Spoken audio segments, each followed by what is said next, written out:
Close your eyes and imagine. What if the things in life that cause us the greatest pain, the things that bring us grief, are challenges?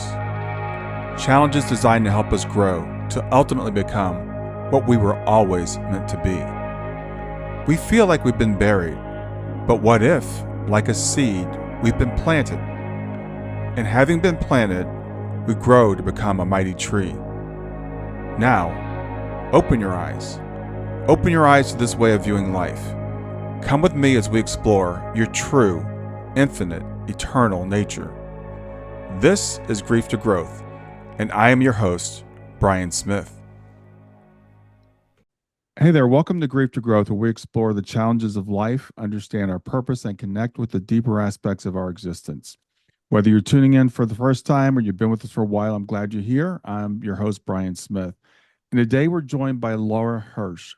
Laura is an inspiring author and advocate whose work challenges the mainstream understanding of autism and communication.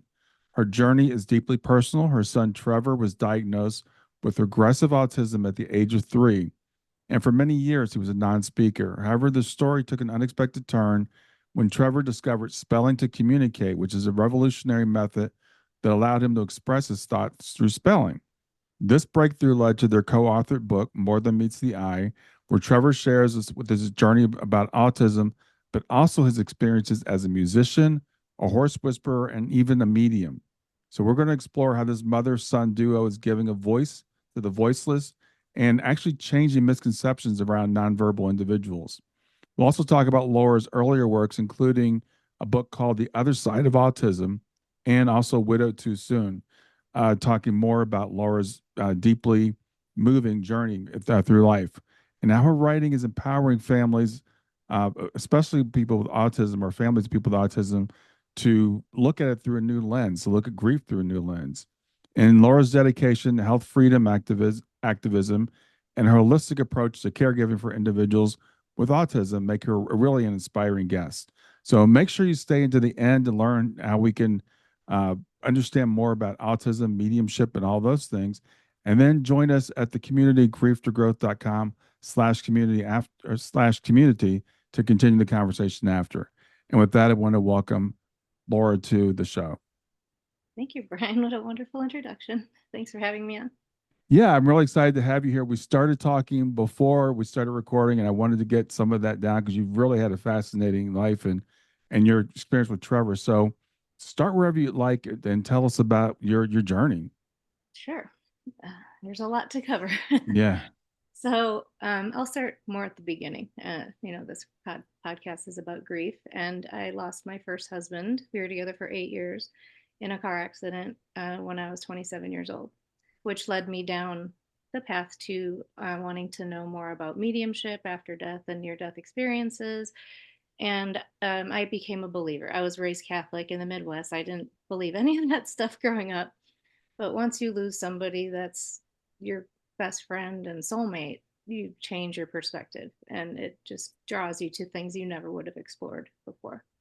So I had a couple readings with some mediums after he passed, and going into it being a complete skeptic, and it really changed my life. And I've been going to see mediums for initially grief therapy for the last 25 years or so. And then when my son was diagnosed with autism, um, they kept bringing up stuff about him and about how to help him, how to change his diet, do this, do that.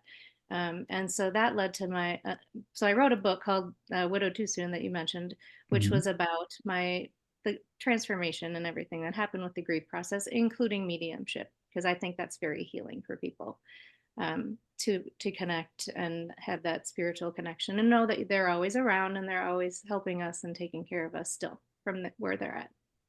And then I ended up going to see a medium and spirit artist couple, Michael and Marty Perry, after that book came out. And they did the most amazing reading. And she draws people in spirit too. So she's a medium, she sees them and draws them. And she's drawn both my grandfathers at different points. And we decided to do a book together about autism. It's like 27 chapters. It's not just dead people that I know, a lot of famous people also came through and gave us information. which is a little different because it's harder to validate something that you didn't experience. So they would give names and dates and places and things that I had to look up to validate that it was them, and super fascinating and very helpful. Like, confirmed what happened to my son and a lot of these kids and how to help them. So then my son, he's now 26, Trevor, and in 2021, I started taking him to piano lessons and singing lessons. And a friend of mine did it, and she thought, my son's, we consider him a non-speaker, but singing is a different part of the brain. So he's able to sing full songs and learned how to play his favorite song, Puff the Magic Dragon, and sing it all by himself. It took, less than a year, but he was able to do it. And he even sang in recitals in front of 100 people. I have it on my website, laurahirsch.com, the actual. I have a lot of videos of him doing a lot Mhm. of things, spelling and doing all these things. But that was the first miraculous thing that happened. Then, when we started doing spelling to communicate, which is, I'll show you what a letterboard looks like. I have one here. This is the laminated board. So it's basically A through Z and some symbols. And then on the back, it has the numbers. Um, we started doing it on Zoom 3 years ago with a practitioner down in Southern California.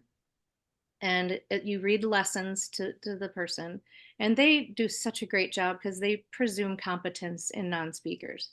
They don't talk down to them like they're a 2-year-old. They know how intelligent they are, and they give them a tool to basically get what's in their mind into their mouth, because that's truly what their disability is, apraxia. It's the inability to get what's in their brain into their mouth. It's a small motor movement deficit. So with spelling to communicate, it's taking speech into large motor movement using your hand to point to the letters. And that's why it's so successful. It seems silly and like super easy, but it's genius. And it was started by Elizabeth Vossler. And she has a healing center. She was a speech and language pathologist in Virginia. And I read a book called Underestimated with JB Hanley and his son Jamie, who are just like, Jamie's just like Trevor, a non-speaker, and he learned how to do spelling to communicate. And I said, if he can do this, and if Trevor can learn how to play the piano and sing, I know he can do this too. Mm. So we started right away. I had to order the letterboards, and I became his, they call it a CRP, communication regulation partner. We did it over Zoom. And then once he became an open speller, which means I can just ask him anything and he can answer, um, that's when the floodgates opened with the stuff about mediumship and horse whispers, because he would just tell me things. And so what happened was, um, with the horse whisperer, that's what he's on the cover of the book on his horse Blackjack. He started riding horses a few years ago, and he would tell me afterward what he experienced, and he would always tell me that what his horse said to him telepathically. And I thought it was really cool. And then I knew it was really real when he told me that Blackjack was sad because Buck died, and Buck was another horse. No one told Trevor that Buck died. And then another horse passed away named Sully, and he said Blackjack is grieving because Sully died. Mm. Turns out he did. No one told him again. And then the third thing that really shocked me was that he spelled, today we talked about the fact that Nikki's pregnant with triplets, who's the lady that was the director at the time, and she told us she was going to have to step down because she was having triplets. Wow. I mean, how random, like, you can't make that up. Yeah. So he now rides another horse named Dude. He talks to Dude also, and they have these beautiful conversations. And there's about, I think, 20, there's 20 some episodes in the book of what he's told me that he spelled. Then I always do alternative healing with him, and I'm a healer myself. And we started going to these centers, healing centers. One's called the EE system, or the Energy Enhancement System. And it's basically scalar technology, and you just lay there and get a healing, basically, whatever you need.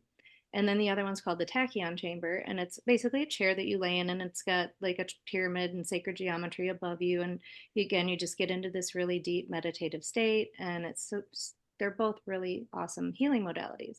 So then I would ask Trevor afterward, what did you experience? And he started telling me that he saw his angels, and he started telling me the names of people that have passed away that I know, like my dad, his other grandpa, my brother, and Darren, who's my first husband that passed, who he never met.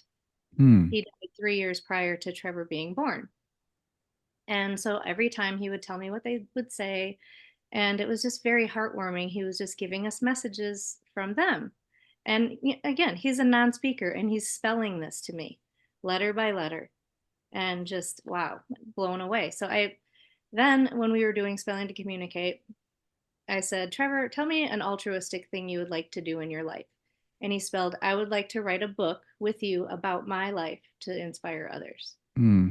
And Wow. it was his idea to write the book. And I said, well, what would you want the book to be called? And he spelled the name of the book, More Than Meets the Eye. And Wow. that's a great title. So that's kind of the progression of the books. And he spelled to me before that he knew I wrote books and that I would tell his story. Wow. I got to tell you, that was first of all, I got goosebumps, but I had never heard autism described in that way before. That it's a motor skill issue. Mm-hmm. Because I know it's been a big mystery to us, like, what's going on with them. And there's been research for years that's shown that people that have autism are artistic. I'm not sure what the terminology is, if you have it or are, but we've known that they're intelligent. We know that there's something going on, and I guess I did this first time I realized it's just a matter of making that connection between the brain and the mouth, and that's why they're able, or he's able to spell but not able to speak. That's something that was I didn't know that. It's wild. Yeah, and that's excuse me, that's the premise of S2C. That's spelling to communicate S2C. Mm-hmm. It's they've been misunderstood and underestimated most of their life, and most of the kids like Trevor, if you would look at them and they're doing their little stimming and vocalizations, you wouldn't think that they're highly intelligent. Mm-hmm. But every single speller that I know is highly intelligent and can communicate through the letterboards. And there's actually a movie called Spellers, and it's on YouTube for free. And it showcases 8 spellers like Trevor and their similar paths. And it tells all about spelling to communicate. So I would highly recommend anybody interested in spelling to communicate to watch that documentary. It's based on the book Underestimated, and Mm-hmm. JD and JB are actually in it, and Elizabeth Bosser. I mean, it's what inspired me, the book. And then when the movie came out, oh man, I cried the whole time I watched it. Yeah. But it's changing people's lives, and it's just so many people are getting into it now and giving their loved ones their voice back that they never had, and a lot of them are kids in their 20s that Mm-hmm. never had access to communication before, and Yeah. they're looked at in a completely different light than who they really are. Yeah, I absolutely 100%. So I'm glad that we're getting that message out. It's really interesting because you're the third person I've talked to just in the last few months who has a nonverbal. One woman had it was her son, but another woman, she's a teacher, and she was teaching this kid named Asher. Her name is Jess Curzon. So I don't know if you've heard of her or not, but she's British, and this kid came to her when he was like 6 years old, and he started communicating with her telepathically. And he's in his, I think, 30s now or late 20s, and they still have a relationship. Yeah, I But do he there. did learn a little bit of speech, but then he stopped speaking to her. He only communicates with her telepathically now. So Yeah. I think it's really interesting that there seems to be a connection between not being able to speak and developing that other way of communicating. Yeah, I actually do know who she is. I follow it's a podcast called the Telepathy Tapes, and she was on the teachers edition of that show. Okay. We're be guests on the show for her second season, and Trevor actually spelled for Kai Dickens, is the lady who does the telepathy tapes, and she asked spellers to help and answer certain questions. Hmm. They're all going to answer, and I don't have them in front of me, but one of the things that Trevor spelled, it was, what do you want people to know about who you are? And he spelled, I am an intelligent man with remarkable spiritual gifts. Yeah. Yeah. And, what he wants for himself and for society and the education system. And so, yeah, I'm familiar with her. But if you're interested in telepathy, they had a really great scientific episode on recently, and it talked all about the history of the science of testing telepathy with people and animals. Hmm. Really incredible show. So when did you first realize that he was able to communicate with you telepathically? Actually, the telepathy piece just came out recently. It's his gifts were more in alignment with talking to his horse, and then with people that are past. And Mm, just recently, since I started watching the telepathy tapes, I started testing him. I would think of a number in my head and say it like 3 times and then hand him the board. And he would get it 100% every time. Then I hmm. started doing it with single words, then longer words, and then sentences. So I've only tried it like 5 times, to be honest with him. But just yesterday, he spelled 2 million was the number I thought of. And then I said, "You ride dude on Thursday." And he spelled "you ride dude" on Thursday. Like it's getting longer and longer, and all Hmm. I do is say it in my head. So that's been a newer revelation that he's able to do that, and it's pretty cool. Yeah, yeah. So has he have you talked to or have you communicated with him about like soul planning or anything like that, or maybe why that he's having this experience? He did bring up something once. It actually had to do with Darren. So Darren came through to him, and I said, "How long has Darren been one of your angels?" And he spelled "since before I was born." And Mm, I said, "Oh, so did you have a past life together?" And he said, "We've had many past lives together." And I said, "Anything else?" And he said, "He's been my number one protector." And I mean, wow. that just opens up a whole other can of worms, so to speak, of how we choose our life and who we choose to be in it.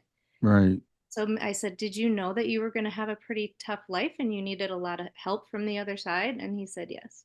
So Yeah. we planned this together, that this was going to be their relationship in this lifetime for him. Yeah.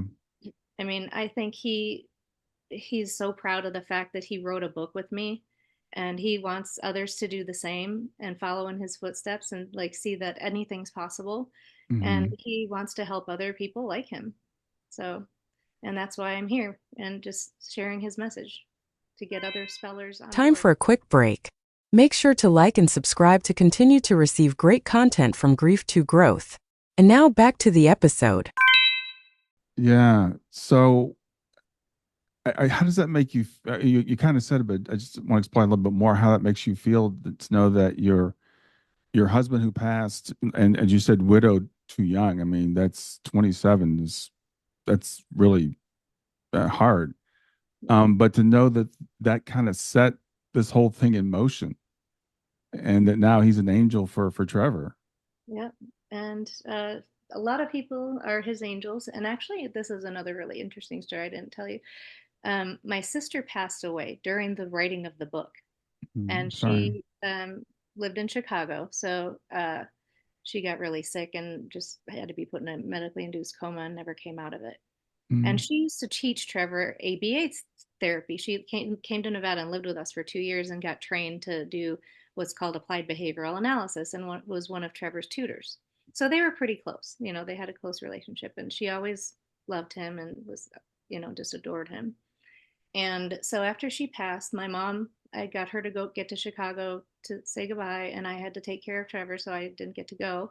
But when the day we came home, well, we came home, and then the day that she passed was like uh, Thanksgiving, like right around Thanksgiving. mhm. And all of a sudden, we had all these robins show up in our backyard. We never hardly ever get robins. And I was just like looking outside, and there's a bunch of them in the tree, a bunch of them in the bird bath, a bunch of them in the bird feeders. And we commented on it. And I asked Trevor after she passed, I said, "So Auntie Kim is now with the Angels. Can you talk to her?" And he said, "Yes." And I said, "What does she have to say?" And she says, like, I'm fine, I'm doing okay. And I sent the robins to mom. Mhm. Wow. Like, how awesome is that? Like, we're seeing the robins, and Trevor, a non speaker, spells that my sister sent the robins Yeah. to mom, who lives with me. And how comforting. Yeah. Yeah. That's the thing. It does. I mean, the world seems sometimes like it's just out of order, and it's crazy, and things happen, and we think this can't be right.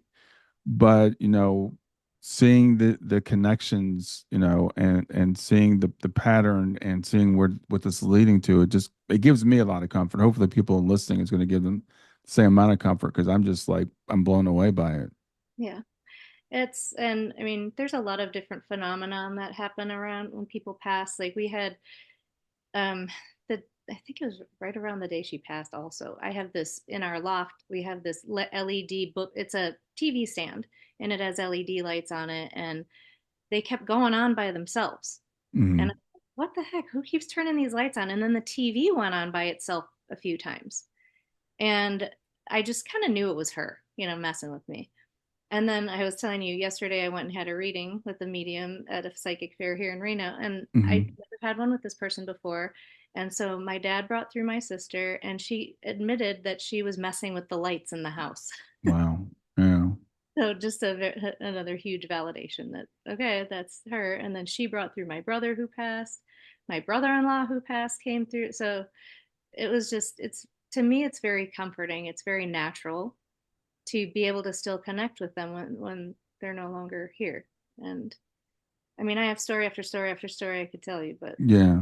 Well, it's interesting because we use that, no longer here, and they're no longer here with us physically, but they're clearly still here, still very much present, still active, involved in our lives. And how long has it been since your husband passed? it was in 1995. Yeah. So, it's Years. funny because we tend to think like, well, they're going to move along, they're going to lose interest. Sometimes people think that. And I was just listening to something the other day about, I always listen to stuff about the afterlife, but they were saying after so many years, they're not as close with us or something like that. And for me, it's been 9.5 years since my daughter passed. But I'm like, I still feel like she's as present now as she was, the day that she transitioned. And I'm sure it's the same case with you when they still have a purpose to be here. Yep. And it's another interesting thing happened. It's not in the book because it happened after the book. So Darren, his best friend's name was Darren also, and his wife's name was Karen. So Darren and Karen, I have not talked to them really hardly much at all since he passed for the first few years, but then I moved and we kind of lost touch. Well, their son is a firefighter here in southern Lake Tahoe. Hmm.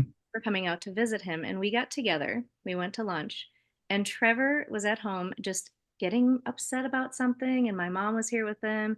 Later, it turns out that Darren was giving him messages for Darren and Karen. And it was just so cool. And I shared it with them, and they thought it was amazing that like he knew they were here. And he's like, I'm so glad you and Laura are connecting, and you guys should move here. And they were considering moving here. Oh, They wow. ended up moving somewhere else, but this was one of the places that they were considering moving. Wow. And he's like, I'm sorry if I spooked you, Trevor. I just really wanted to get a message to my friends. Wow. Wow. So, So yeah. yeah, So, still involved and still caring about what's going on. Now, I know Trevor was diagnosed with regressive autism, and for those of us who don't know, what does regressive autism mean? I'm just going to be blunt, vaccine injured Okay. at 1 year old. He had 60 words. He did everything ahead of all of his milestones ahead of schedule. And then after his 1 year shots of the MMR and chickenpox on the same day, he stopped talking. He stopped using a fork. I mean, how do you lose motor skills?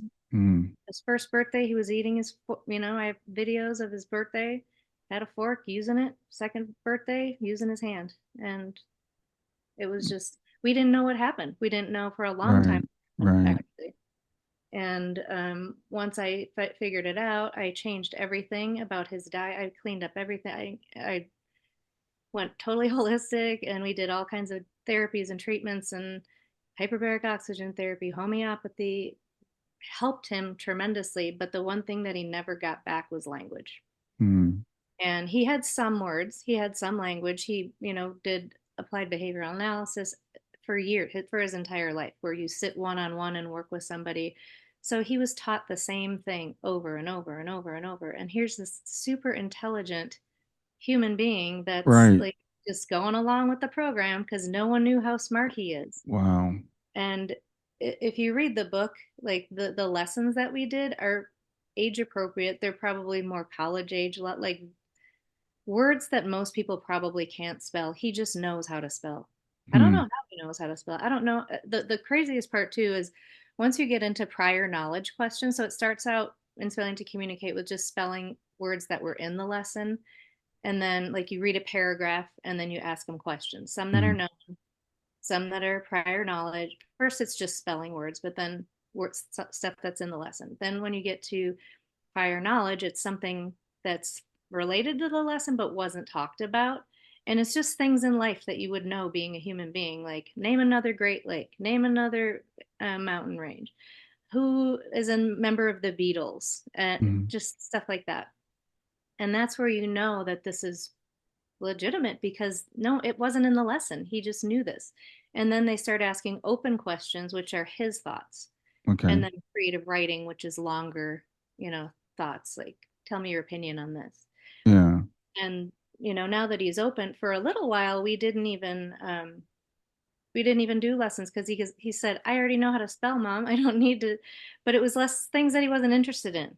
So then Hmm. there's a really great practitioner. Actually, her son Aiden is in the Spellers movie. Her name's April, and she writes lessons about music and Mm. bands. And he's really interested in that because he's a musician. So he started doing spelling again with me to all these music lessons. And he comes upstairs in his room like that because he wants to do it again. Yeah. So it's like, at first, once they get there, then you can kind of pick and choose, or they can even pick and choose what they want to learn about. Wow.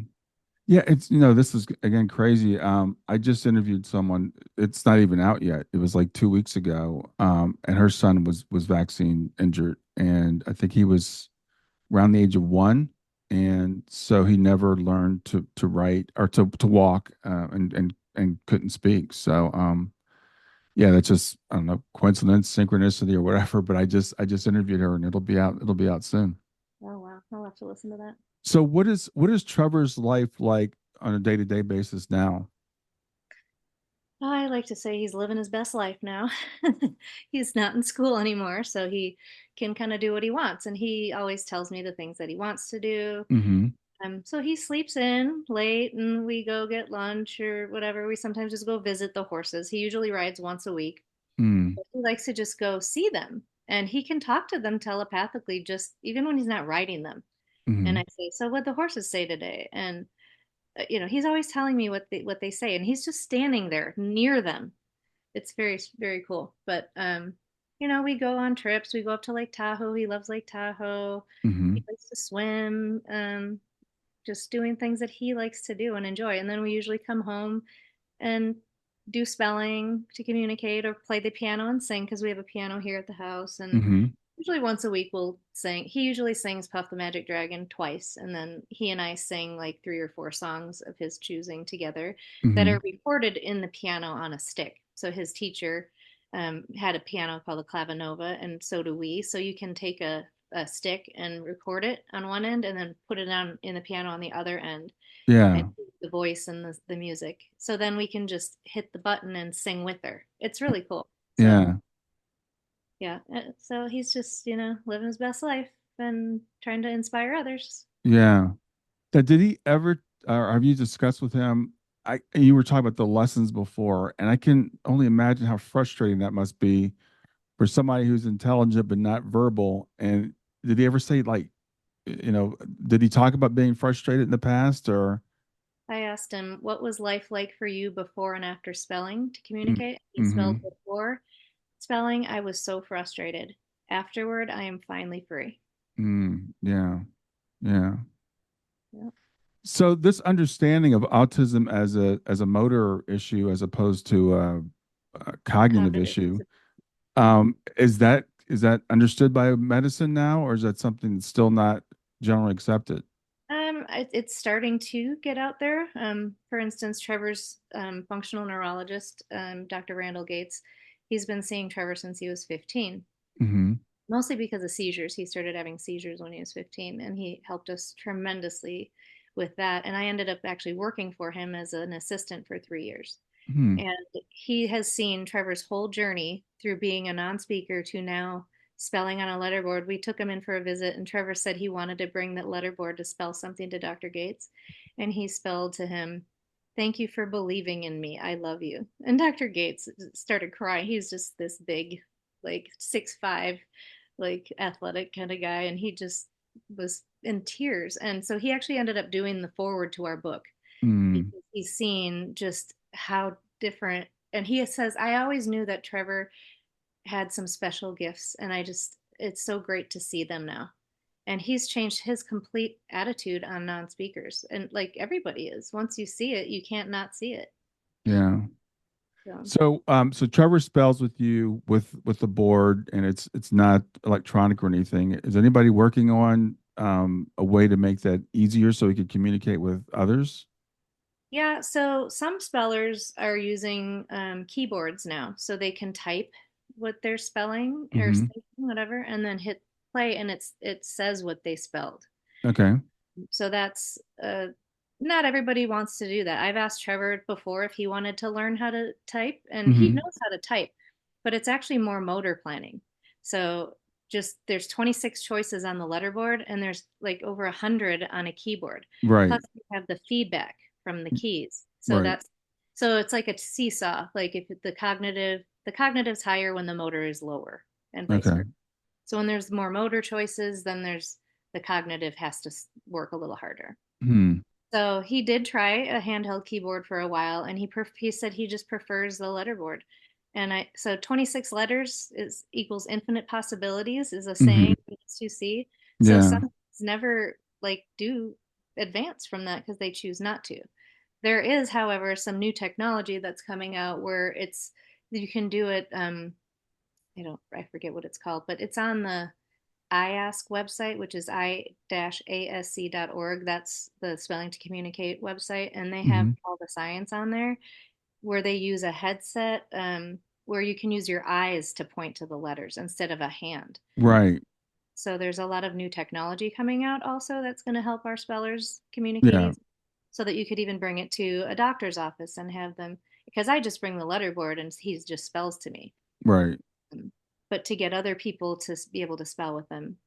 Yeah, I was curious about that because I know people that are paraplegics can use their eyes, and I have a friend that she had ALS, and she would, she wrote a book, and it was funny, kind of funny because when people were asking, or she was asking for advice for the titles, and she was going to say, "I wrote this with my effing eyes. You should read it with yours," because Oh, she got to the point where she could only use her eyes to communicate, but wow. that technology allowed her to write a book, and it's a fantastic book. But hopefully, we can free people up with whatever works for them. If the spelling board works for Trevor, then that's appropriate. But um, it's And then really great to see people breaking free. yeah, his brother actually showed interest, Damon, he's 3 years younger, of wanting to spell with him too. So I'm going to teach him how to do it. So it's not just me that can spell with him. Mm-hmm. So we'll see where that goes. I have to do some training with him first, but like since he's open already, it's not like new people starting together. Like when I started with Trevor, it was a lot of teaching me how to, hold the board and what to do and what to say. Flip, and when you first start, there's a set of 3 boards that you use, and there's only 8 choices on each board. So you're Mm. flipping through 3 boards trying to it's a lot of work. Trevor got through the 3 boards in about a month. So then we were on a 26 board, which Mm-hmm. it's a little different. It's a stencil. This is called a laminate board, the one I showed you. The stencil is, it's got the A through Z you can poke through the letters. So they usually use a pencil or their finger and poke through the letter at Mm-hmm. first until they get more fluent. And then you jump up to the laminate board. Some people stay on the stencil board too. So it's all individualized. Yeah, yeah, but it sounds like it's still a process of learning that it's a skill that has to be learned. Right. So it's like learning anything, like how to ride a bike, how to drive a car. It's Yeah, creating and myelinating new pathways, new neuronal pathways in the brain. And once they're there, they're permanent. yeah. Practice is permanent. So We talked about earlier. We kind of touched on it that Trevor's able to sing because mhm, it's a different thing. And I know again a little bit related to what I know about it. I know like a lot of times people who stutter might have tremendous stutters, but they can actually sing and not stutter at all. correct. Yeah. So Dr. Gates said that exact same thing. He talked about Mel Tillis, who had a stutter, but he was a beautiful singer. Yeah, yeah. And it's just a different part of the brain, singing than speaking. Mm-hmm. So that's how he was able to access that, singing, because that part of the brain wasn't damaged, I guess. So he it even sings like he is not monotone like his speaking voice. He can, go up and down the scale and sings on key and, plays the piano. That's motor movement too. So Yeah. it was remarkable. The last 5 years of his life have been just a whirlwind of Yeah. just showing us who he is and who he's always been. Right. Exactly. Who he's always been. So, what advice would you have for parents of nonverbal children? Because again, it seems like the understanding that you have is not commonly known or widely held. So, for anybody that's listening or anybody that knows someone that has a nonverbal child, what would you want to say to them? I would really encourage them to watch the Spellers movie, first of all. It's very informative. It says a lot more about the process, and you can see it, on the movie. And it's 8 different kids doing it. Super inspiring. There's a few websites. There's actually there. It's kind of branched off now from just the I Ask Spelling to Communicate. There's now a Spellers movement. There's a Speller Center in San Diego, and there's one in Tampa, and they used to do the ladies that run it used to do spelling to communicate, but now they've incorporated other motor treatments like ocular motor, like working with developmental optometry and motor movement, like exercise. So it's not just the spelling. Hmm. So there's ways that you can work with your child yourself, like we did on Zoom. I did it all myself, but people can take their child to a place and have a practitioner work with them, or if there's a practitioner in your area. So there's lists on both of the websites. So it's www.i-asc.org. That's the Spelling to Communicate original center in Virginia. Hmm. And then it's just spellers.com, and that will also list spelling to communicate practitioners in every state. Yeah. You can start a lot younger than my son started. I mean, this wasn't available when Trevor was younger. And he's even spelled, I really hope they get spelling to communicate in schools. Yeah. That's another place that needs practitioners is in the school districts. But that movie is phenomenal. Those 2 websites you can go to learn more. My website, www.laurahirschauthor.com. I have a lot of resources on my website. I have videos where you can see Trevor and I spelling. Even the video of him spelling to Dr. Gates is on there. His videos of him playing the piano and singing. He did a Christmas pageant type thing where he and I sang together, and he has a Santa hat on and a Grinch t-shirt, and he sang an entire the Rainbow Connection into the microphone. Looked Oh, like a wow. little star. Like you would never know that he's a non-speaker. Yeah. It, and he was actually featured on, they call it the Neuro Lyrical Cafe, and it features people that are non-speakers that write songs and sing and do artistic things like that, write poetry, and it just features a lot of kids like Trevor. And they have it once a month on with I Ask, Hmm. and they really support the community and presume competence in our kids. Yeah. Yeah. I think that's really important is presuming competence to not think that because someone is not able to speak, that doesn't mean that they don't understand, that they don't know what's going on around them, which I think is a mistake that a lot of us still make. And so it's great that, we're getting that message out there. I remember hearing this was a few years ago, and I don't remember the details, but it was a girl. I think she was about 14, and she was autistic, and it might have been speaking or spelling to communicate, but she had gotten some sort of way of getting her voice out, and everybody was amazed at all this, the world that was going on inside, and how intelligent she was, and how art, imaginative, and everything, like like other people are, but just not verbal. Mm-hmm. So I think this is really great that you've discovered this and are sharing with other people. And I would imagine that if people did start working with it earlier, it might be a little bit easier because as we get older, I know it's harder to learn a second language, for example. So it might be better if people could get to it earlier. Yeah. Um, I don't know if you're familiar with Del Bigtree, but it's a show called The High Wire, and they had the spelling panel on there when the book first came out. Hmm. I think when the movie first came out. Yeah, it was the movie. And they had the spellers that were in the movie on the panel on his show, and he asked each of them, when could you have started to do spelling to communicate, or how old were you when you learned to read, and then how old could you have started to do this? And they all said like 2 or 3 or 4 years old when I started school. And then I had Trevor answer all the questions that he presented to the panel, and he said he could read at 2 years old. He learned it from books because I read to him all the time. Mm.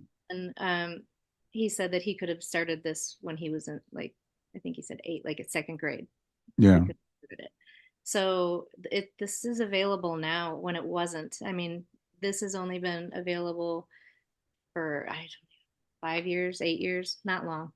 Yeah. But we kind of got in on it early, like compared to most people still don't even know about it. Yeah, as I'm sitting here, it's hard to believe that as much as we think we know with the medicine and stuff, that something that, you explained it to me and I'm like, oh yeah, that makes perfect sense. And it's still not common knowledge. And it's really important, it's really important that people understand this. Yeah. To see it with my own eyes. I mean, we work together every day for a while. Well, when I was working for Dr. Gates, I couldn't work with him every day. But once I had to become his host, what they call a host home provider in Nevada, because my mom was watching him, but she had started to lose her eyesight, so she couldn't drive him anywhere anymore. So I Hmm. had to become the host home provider because I couldn't be the guardian and the host home provider. So his dad's now that was the guardian. Now I am again because they switched the laws here. Anyway, that's a different story. But once I started working with him every day, and that's like an hour a day, you're not sitting there doing it all day long. Hmm. He just blossomed and took off. And I would call my friend Mary, the one who helped us get into piano, and I'd have Trevor stories every day for her. I'm like, oh my God, you're not going to believe what Trevor just spelled. She's like, oh my God. And she's like, you have to stop being surprised. And I'm like, I'll never stop being surprised because Yeah. I've been a new person. Yeah. Like, I didn't even know who my son was his whole life until now. Yeah. And Now it's, let's talk about it a little bit because I think resources are really important. If you don't mind, you mentioned host home provider, you mentioned guardian. What is that? What does that involve? oh, so that's just when someone needs a legal guardian. Every state's different. Someone has to be appointed as the legal guardian. And in Hmm. Nevada, I was his legal guardian since he was 18. Then they had this new program that came out called a host home provider, where the state basically pays, and it's not in every state, it's certain states, Hmm. that pays somebody to take care of the person. Right. That was my mom for 3 years because at the time they didn't allow one person to be both.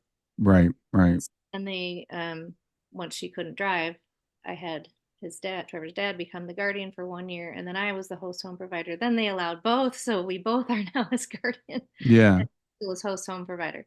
But it's been the best thing ever for him and for me because I've been able to work with him every day. I've been able to Hmm. take him places and be with him, and it's been just amazing to see his progress and just who he is. Yeah.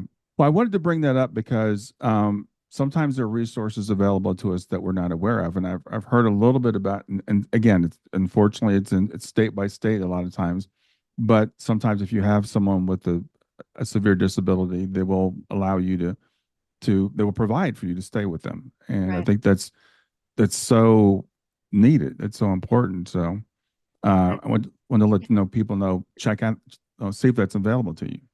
Yeah, if they have a regional center, a lot of states have like a regional center and they have a person that is assigned to them.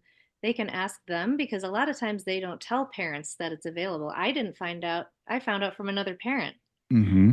And I told some of my friends they didn't know about it. So there are sometimes resources available. I think, well, Dungarvan is who we go through. If you just look up Dungarvan, it shows the states that the programs are available in, Okay.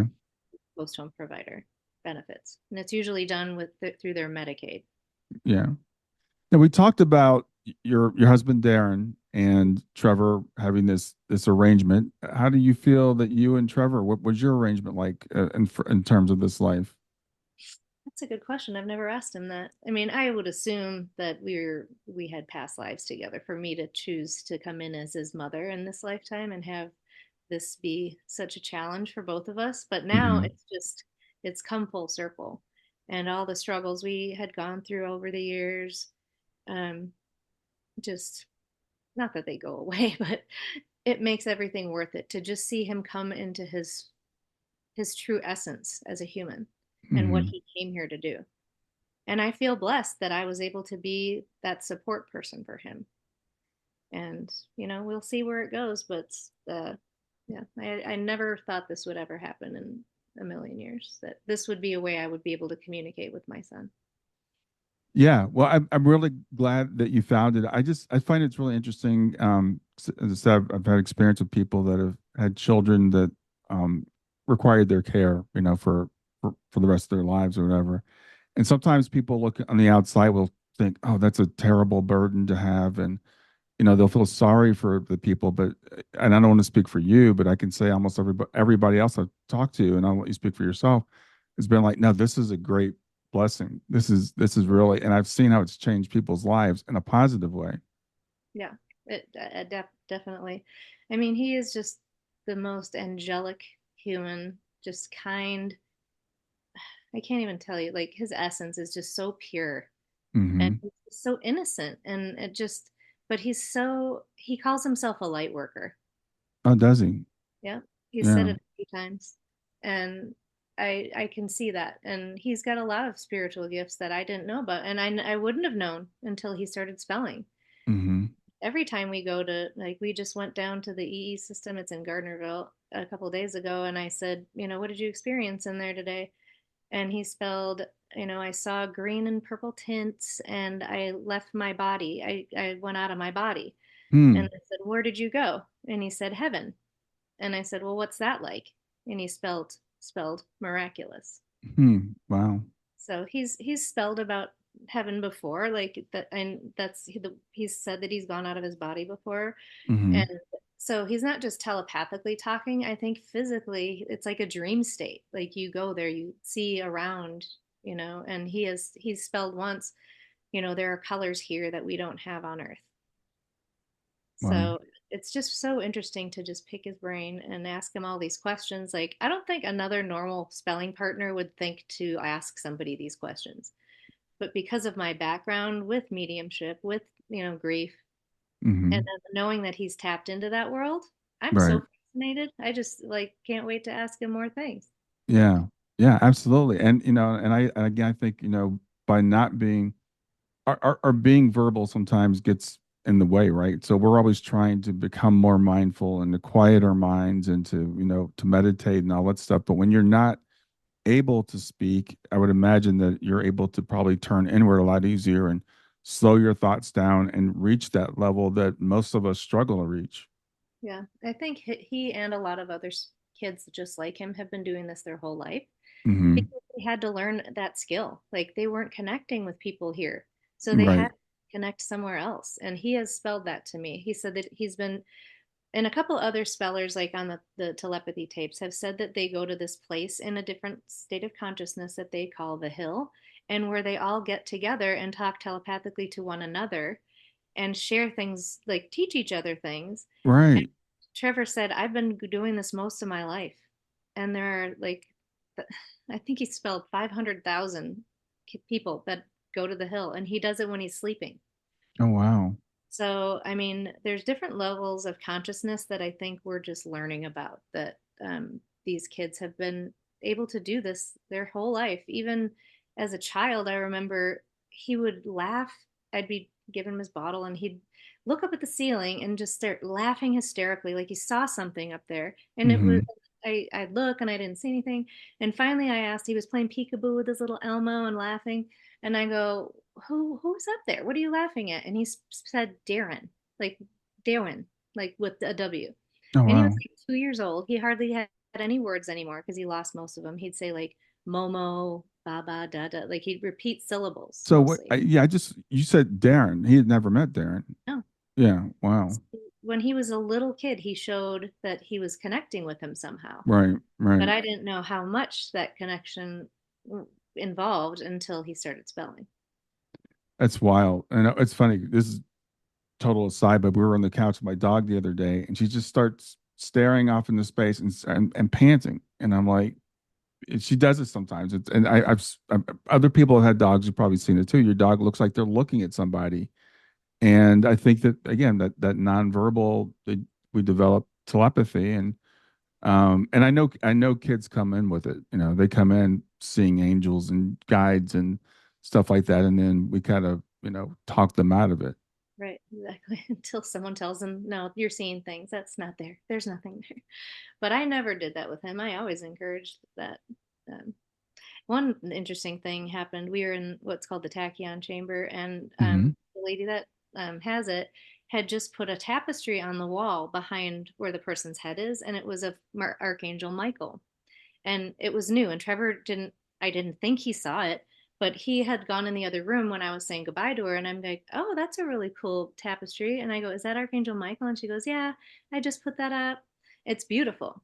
So I get home and I asked Trevor what he experienced in the tachyon chamber, and he said, "I saw my angels," and I assumed he was going to say the dead people that he knows, and he spelled Archangel Michael, and I said, "Really?" And he said, "Yes, Archangel Michael is protecting me."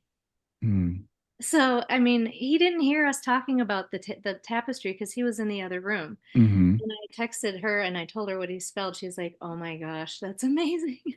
Yeah. So he also, sees archangels, and he's even talked about extraterrestrials, believe it or not. Oh, really? Yeah. Yeah. Yeah. He spelled like I saw extraterrestrials, and I go, "What do they look like?" And he said, "They look like us, except they're not from Earth." And then he did spell that Pleiades, like that later on, like, where are they from? And they're here to help heal and help heal the earth. Hmm. So I've heard other people that can do that telepathically too. It just kind of shocked me that when he said that. But I like the show Ancient Aliens, and so he's overheard that in the background probably a lot. So he probably has explored that, Yeah. himself. Yeah. Well, I'm hearing that there are younger generations coming in now. They're a lot more connected still to the other side, and people call them star children and different terms. And so I think that for some reason the level of Earth seems to be getting kind of elevated, Mm-hmm. and a lot of these kids around his age, Trevor's age, are here. They're here to teach us. Mm-hmm. And there's and as long as we listen, right, as long as we find a way to listen, so it's great. I'm really excited about the work that you guys are doing together and the word that you're getting out to help all of us and help a lot of kids. Thank you. That's what he wants to do. So I feel like the scribe for him. Like I'm his voice. Yeah, yeah, it's a fascinating partnership. You're his assistant, but you guys are on this journey together, right? And he's here teaching you. So it's kind of interesting because we talked about Jess earlier, and she was teaching this kid Asher, supposedly, but then ended up teaching her so much more, Mhm. than she taught him. So it's There's always a give actually and take. another teacher that was on that same episode of the telepathy tapes with them. Her name's Susie Miller, and we worked with her actually for a while. She did some healing with Dr. William Tiller on families. Like every day they'd get this healing, and Hmm. so for a year we did that. But then we also worked with her because she has a book called Awesomeism, and it's talking about that she talks to the kids telepathically and collectively. And Hmm. so I played the episode with the teachers, and I asked Trevor, I said, "Do you remember talking to any of those people that were on there?" And he spelled yes, Susie Miller. I remember her talking to me telepathically. Wow. Wow. And I shared it with her, and she was like, "Oh my God, that's so cool." And it was years ago, many years ago. So, Wow. and he Awesome. remembers everything. He's like a little elephant. Yeah. Well, Laura, it's been really great getting to know you. And you've got several books or three books that we mentioned. So I want you to mention those again and tell people how they can contact you. Sure. So everything's on my website. My other son Damon made it for me. It's really awesome. So it's a collection of all my books Hmm. and all the videos and resources and everything for spelling to communicate. So it's again www.laurahirsch, and it's HIRSCH author.com. So all my books that I've ever written are on there, which is Widowed Too Soon. There was one called Foundation of Discovery, also about autism. The one I talked about with the mediums and the spirit artists, that's called The Other Side of Autism. And then I worked with a group called the Thinking Moms Revolution. And we were all very outspoken bloggers, writers about what happened to our kids and how we help them. get better, and we had a grant program. So there's the books. Team TMR is the one I was in, and my nickname was Oracle. Funny, someone named me. I didn't name myself. And all the blogs I wrote for them are available on my website. So yeah, I've been an advocate for our kids for a really long time. And now I'm more of an advocate because I've seen the miracle that happened with my son that can happen with so many kids like him. Well, you're doing great work, and I want to thank you for it, and thank Trevor for also for what Trevor's doing for all of us. Okay, I will do that. Thank you so Yeah, much for yeah. having me. It was wonderful. It's great to meet you. Have a great afternoon. Thanks, you too. Bye. Bye.